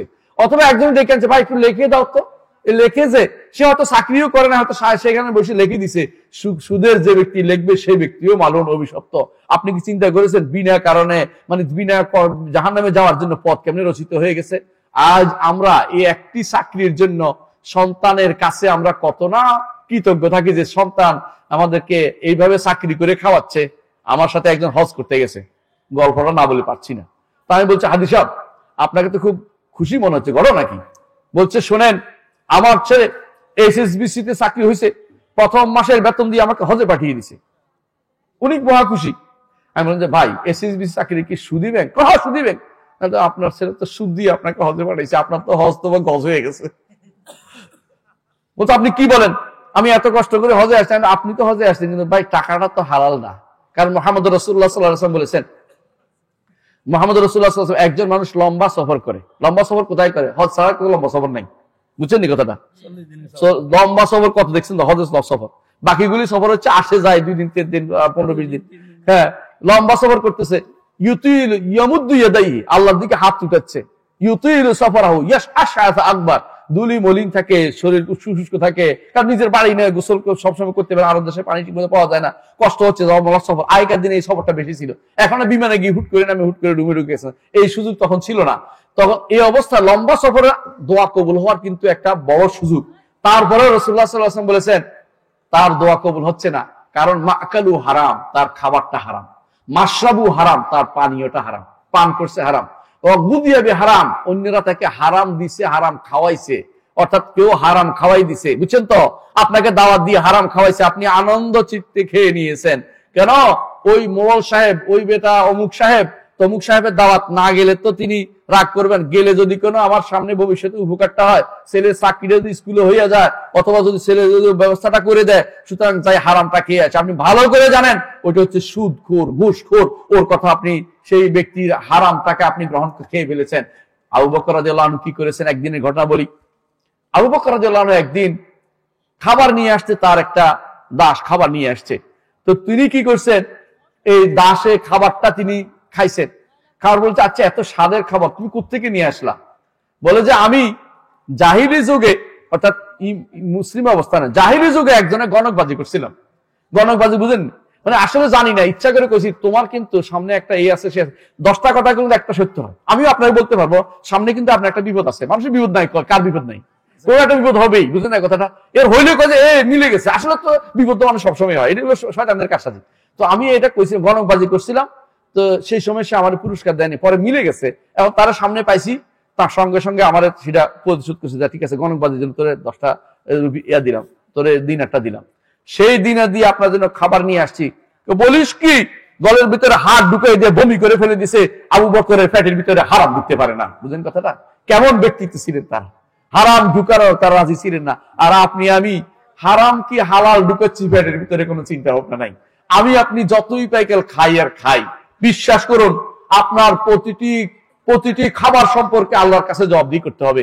কারণ কি ঢুকাইছেন পেটের ভিতরে, মিন আইনা ইকতাসাবাহু ওয়া ফীমা আনফাকাহু, কোত্থেকে কামাই করেছেন, কোথায় ব্যয় করেছেন, হাসরের মাঠে এই প্রশ্ন উত্তর দিয়ে আপনি যেতে পারবেন না। সামনে গেলেই আটকাই দিবে যে আগে বলো শরীরটা কিভাবে তৈরি করেছ। মুহাম্মদ রাসূলুল্লাহ সাল্লাল্লাহু আলাইহি ওয়াসাল্লাম বলেছেন, যেই শরীর হারাম দিয়ে গঠিত হয়েছে, আন্নারু আউলা বিহি, জাহান্নাম সেটার জন্য বেশি উপযোগী, জাহান্নাম সেটার জন্য বেশি উপযোগী। অর্থাৎ আপনার শরীর যদি হারাম দিয়ে গঠিত হয়ে থাকে, জাহান্নামে যাওয়ার জন্য সেটা উপযোগী হয়ে গেছে। এখন বলতে পারেন ছোট বাচ্চাদেরকে আল্লাহ মাফ করে দিবেন কেন জানেন? তারা তো ছোট বাচ্চারা মুকাল্লাফ না, আপনি বিপদে পড়লে তারা মাফ পেয়ে যাবে, কিন্তু এমনকি আপনার স্ত্রীও মাঝে মধ্যে মাফ পেয়ে যাবে যদি না জানে যে বেটা আমাদের কোত্থেকে খাওয়াচ্ছে। এই জন্য আগেকার দিনে সালাফ সালেহিন কি করতেন? সকালে যদি বের হতো তারা বলে দিতেন, সাবধান, আমি তোমাকে আল্লাহর হাতে সুপর্দ করছি, আমাদেরকে হারাম খাওয়াবো না। স্ত্রী বলে দিতেন স্বামীকে। এরকম স্বামী এখন দরকার, এরকম স্বামী এখন দরকার, যে এরকম স্ত্রী এখন দরকার যারা স্বামীকে বলে দিবে তুমি যা করো হারাম কিন্তু আনবা না ঘরের ভিতরে। এরকম স্ত্রী দরকার।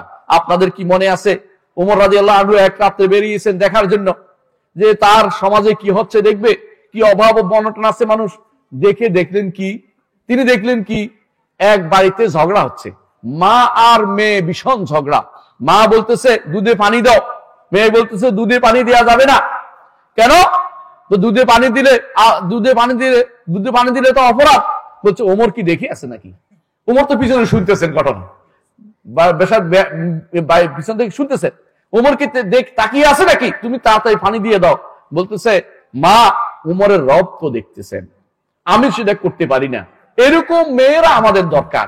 ঘরের ভিতরে তারা লালন করবে, ঈমানকে লালন করবে, যেভাবে এই ওমর রাদিয়াল্লাহু আনহুর সময় এই মহিলা লালন করেছে। ওমর রাদিয়াল্লাহু আনহু পরের দিন কি করেছে জানেন? পরের দিন তার সন্তানের জন্য এই মেয়ের বিয়ে প্রস্তাব পাঠিয়েছে। সেই মেয়ের ঘরের নাতি হচ্ছে ওমর ইবনে আব্দুল আজিজ, বুঝছেন কিনা? সেই মেয়ের ঘরের নাতি হচ্ছে তারা, কারণ আপনি জানেন যে আব্দুল আজিজ বিয়ে করেছে, ওমরের মানে বিয়ে করেছে, এই পরিবারে বিয়ে করেছে, অর্থাৎ এই মেয়ের ঘরের মেয়েকে বিয়ে করেছে তার আব্দুল আজিজ। সেই ঘরের আব্দুল আজিজ হচ্ছে ওমর হচ্ছেন সেই বংশের লোক, অর্থাৎ তারা দেখেছে ভালো দেখে তারা বিয়ে শাদী করতে, ইমানদার দেখে। আর আমরা এখন দেখি কই চামড়াটা কি সাদা আছে কিনা, সম্পদ আছে কিনা, চাকরি করে কিনা। মেয়েদের চাকরির জন্য এত পাগল হয়ে গেছেন কেন? আমাদের আগেকার আলেমরা কোনোদিনে মেয়েদের চাকরির কথা দূরের কথা, মেয়েদেরকে কোনোদিন আপনারা কি শুনেছেন কোনোদিন মেয়েরা কোনো চাকরিতে বের হয়েছিল?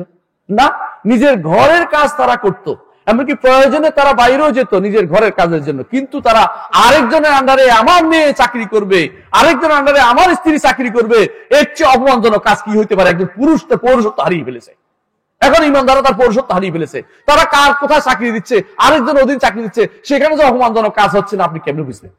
প্রিয় ভাইরা, যে জন্য বলতেছি, এই জন্য আল্লাহকে যদি ভালোবেসে থাকেন, রাসূলকে ভালোবেসে থাকেন, এবং ঈমানকে যদি ভালোবেসে থাকেন, এবং আল্লাহর দ্বীনকে ভালোবেসে থাকলে অবশ্যই আমাদেরকে ফিরে আসতে হবে আল্লাহর দ্বীনের দিকে।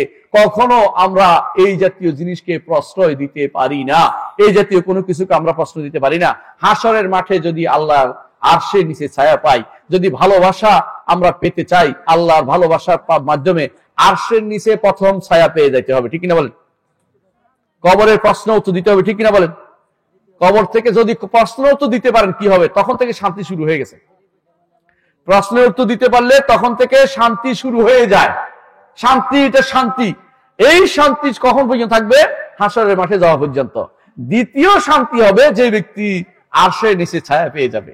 এই জন্য ইমানদার টার্গেটে থাকবে। আমি প্রত্যেকটা জায়গায় 10-12টা টার্গেট করবেন যে এতটার মাধ্যমে একটা তো পাবো, একটার মাধ্যমে তো পাবো। আরশের নিচে ছায়ার জন্য আপনি 10টা নীতি আর 10টা জিনিস, 7টা থেকে 10টা পর্যন্ত জিনিস আছে, এগুলি থেকে কোনো একটা, 2টা, 3টা, 4টা পর্যন্ত রাখবেন। একটা মিস হলে যেন আরেকটা থাকে, কোনো যেন বাদ না যায়। বুঝছেন কিনা কথা? আমি সবগুলি বলতে চাচ্ছি না, সবগুলির মধ্যে আপনি অবশ্যই খেয়াল রাখবেন কোনোভাবেই যেন আমাদের আরশের নিচে ছায়া মিস না হয়। দ্বিতীয়টা আরেকটা বড় চ্যালেঞ্জ দিবেন, সেটা কি জানেন? সেটা কি? বিনা হিসাবে যেন জান্নাতে যেতে পারি, বিনা হিসাবে যেন জান্নাতে যেতে পারি। বিনা হিসাবে কেমনে জান্নাতে যাবেন? বিনা হিসাবে যাইতে হলে একমাত্র আল্লাহর উপর তাওয়াক্কুল করতে হবে সব কাজে। দুনিয়ার উপরে আপনার আমার ভরসার জায়গা একমাত্র আল্লাহ। কারো উপরে ভরসা করলে শিরিক হয়ে যাবে। ইমানদারের জন্য মুহাম্মদ রাসূলুল্লাহ সাল্লাল্লাহু আলাইহি ওয়াসাল্লাম ভরসা করতে পারে না, বুঝেন কিনা? ইমানদার কোন ব্যক্তির উপর ভরসা করতে পারে না, কোন রাষ্ট্রপ্রধানের উপর ভরসা করতে পারে না, চেয়ারম্যানের উপর ভরসা তার আসবে না, তার ভরসা একমাত্র আল্লাহর উপর হবে। ওয়া আলা রাব্বিহিম ইয়াতাওয়াক্কালুন। এই যে ব্যক্তি এই তাওয়াক্কুলের উপর থাকতে পারবে দুনিয়ার বুকে, সে কি করবে? রাসূলুল্লাহ সাল্লাল্লাহু আলাইহি ওয়াসাল্লামকে আল্লাহ তাআলা বলবেন যে আপনার উম্মতদের মধ্যে যারা এই 70,000 কে ডান পাশ দিয়ে জান্নাতে প্রবেশ করিয়ে দিন। আল্লাহু আকবার। এই সুযোগটা নিতেই হবে। এই 70,000 মনে করেন শুধু 70 নয়, 70-এর সাথে প্রতি হাজারের সাথে আরো 70,000 হাদিসে আসছে। মোট কত হয় হিসাব করে দেখেন। সবগুলিকে যদি কোনো আল্লাহ তাআলা আমাদেরকে তার ভিতরে ঢুকিয়ে দেয়, আলহামদুলিল্লাহ, জান্নাতে ঢুকলে আর কিছু থাকবে না, কোনো অভাব অভিযোগ কিছু থাকবে না। দুনিয়ার যত অভাব সব কিন্তু সেদিন মিটে যাবে। রাসূলুল্লাহ সাল্লাল্লাহু আলাইহি ওয়াসাল্লাম বলেছেন, দুনিয়ার বুকে যে ব্যক্তি সবচেয়ে কষ্ট পেয়েছে, সবচেয়ে কষ্ট পাইছে কে বলেন তো? হাত নাই, পা নাই, লুলা, অসুস্থ, ঘুরে ঘুরে ঘুরে ঘুরে, টাকা সহ দেখছেন না কতগুলো মানুষ ঘুরে কষ্ট পাচ্ছে, কিছু নাই, খাবার নাই, দাবার নাই, কষ্ট পাচ্ছে। জান্নাতে ঢুকানোর পরে যদি সে জান্নাত যেতে পারে, জান্নাতে ঢুকানোর পরে জিজ্ঞাসা করবে তুমি কোনো কষ্ট পাইছি না? অসম্ভব, আমি কোনোদিন কোনো কষ্ট পাইনি। বেমালুম ভুলে যাবে। আর দুনিয়ার বুকে সবচেয়ে বেশি আনন্দ করেছে ওই ব্যক্তি। আনন্দ কারা করে তো এখন জানেন তো? লক্ষ লক্ষ টাকা পাচার করে ফেলছে। হ্যাঁ, পাসপোর্ট একটা লাল পাইছে, দুনিয়াকে যা দেখাই দিচ্ছে আমাদের।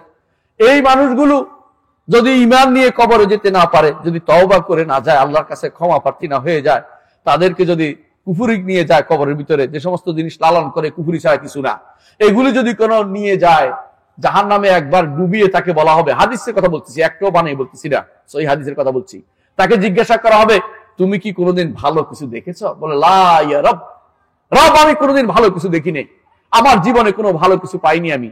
অর্থাৎ এতই জাহান্নাম এত মারাত্মক জিনিস। জাহান্নামের আগুন দুনিয়ার আগুন তো লাল, জাহান্নামের আগুন লাল না, কালো। কালো, এত কালো যে কালো কিরকম, এটার ভিতরে আবার আল কাতরার কথা বলা হয়েছে। সারাবিলুহুম মিন কাতরানিন, তাদের সেরওয়াল হবে আল কাতরার মতো।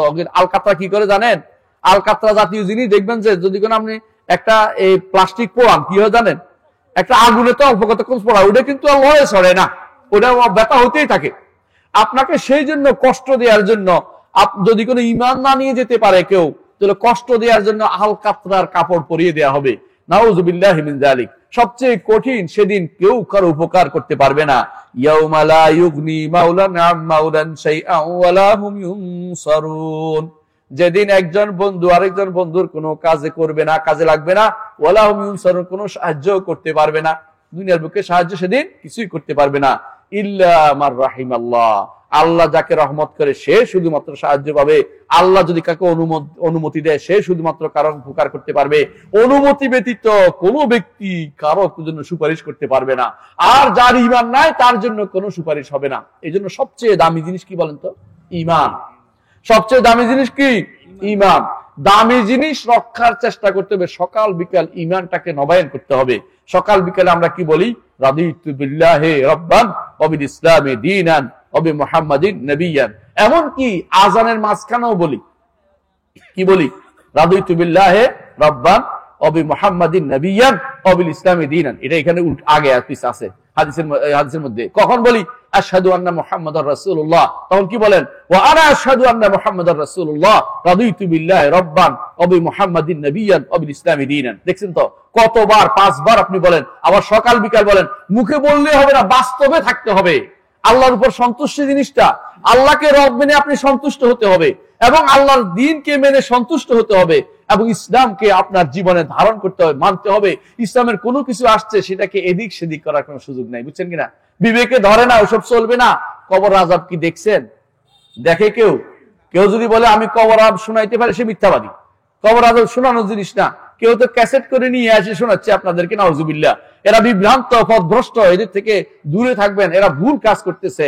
রাসূলুল্লাহ সাল্লাল্লাহু আলাইহি ওয়াসাল্লাম বলেছেন, ইয়াসমাহু কুল্লু শাইইন তাকালাইন, মানুষ এবং জিন ব্যতীত সবাই আওয়াজ শুনতে পারে। মানুষ কিভাবে সে আওয়াজ শুনবে? হ্যাঁ, আল্লাহ তাআলা যাকে ইচ্ছা তাকে শোনাবেন, কিন্তু রেকর্ড করার সুযোগ সেখানে আসবে না।